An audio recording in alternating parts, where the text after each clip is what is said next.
So, Mark Zuckerberg and Meta, they're building tech that, let's be real, billions of us might end up using one day.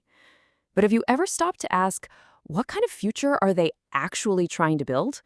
That's what we're going to do here. We're going to break down his vision for AR and AI, pulling it all from a really deep recent interview he did.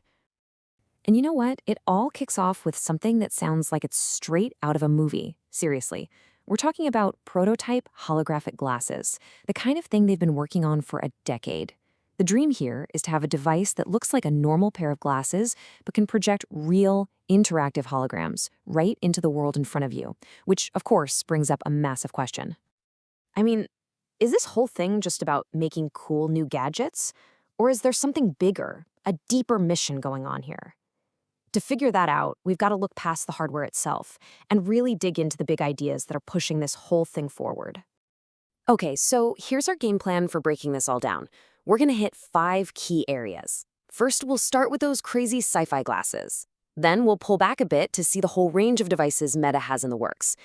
After that, we'll get into the why, the core mission of presence and AI. Then we'll tackle that really tricky debate about technology and human connection. And we'll wrap it all up with the single biggest unknown in the world of AI right now.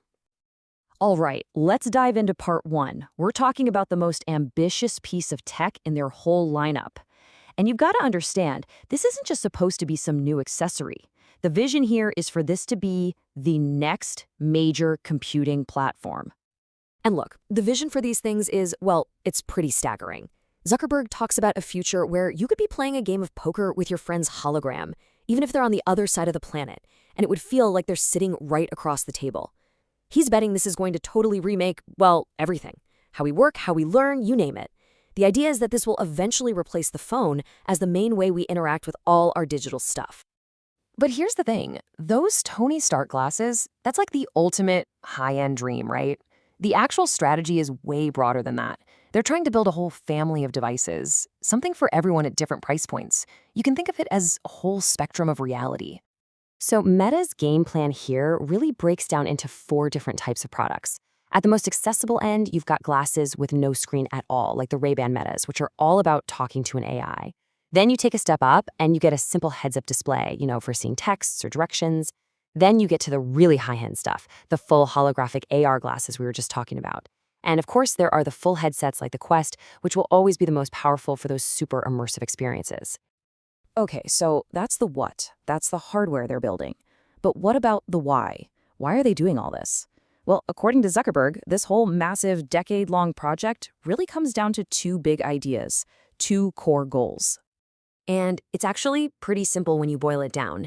It's all about 2 things. First, achieving what he calls social presence. And second, delivering an AI that's truly personal to you. So let's talk about that first one, social presence. This is a huge deal for him. In fact, Zuckerberg calls it the holy grail of social tech. It's not about just seeing someone on a video call. It's about that deep, almost physical feeling that you're actually in the same room with them. And he believes this new wave of technology is the only thing that can finally make that happen. And that second pillar, personalized AI. The whole argument here is actually pretty straightforward. For an AI to be genuinely helpful, it has to know your context, right? It needs to know what's going on around you. And, well, what's a better way to do that than a device that can literally see what you see and hear what you hear? That's exactly why they think glasses are the perfect device for the AI assistants of the future. All right, this is where things get really interesting and maybe a little complicated. Because with all this amazing technological promise, you just know it brings up some really deep questions about what it all means for us, for being human, for how we connect with each other. And in the interview, this whole debate gets grounded in some pretty startling data. Get this. Back in 1990, only 3% of Americans said they had 0 close friends. Fast forward to 2021, and that number has jumped to 12%. It's quadrupled. That's a really sad and powerful trend, and it perfectly sets the stage for this whole conversation. And that right there is the central paradox of our time, isn't it? We have more ways to connect with each other than ever before in history. And yet, so many people report feeling more lonely and isolated. So the billion-dollar question is this next wave of tech going to help fix that? Or is it just going to make things worse? Now, Zuckerberg's take on this is pretty clear. He argues that this tech isn't supposed to replace the real-world connections you already have. So, it's not about spending less time with the people who are right there with you. The idea is that it will add to your life by letting you spend more quality time with the people you love who live far away. But of course, the interviewer brings up the obvious counterargument. What about the things technology just can't replace, like a real hug? And Zuckerberg admits this is a huge challenge. He calls the science of touch, haptics, hard, and says that while we might get some feedback in our hands, being able to simulate a genuine hug is, that's still firmly in the realm of science fiction for now. And they had a very similar, really nuanced conversation about AI, too.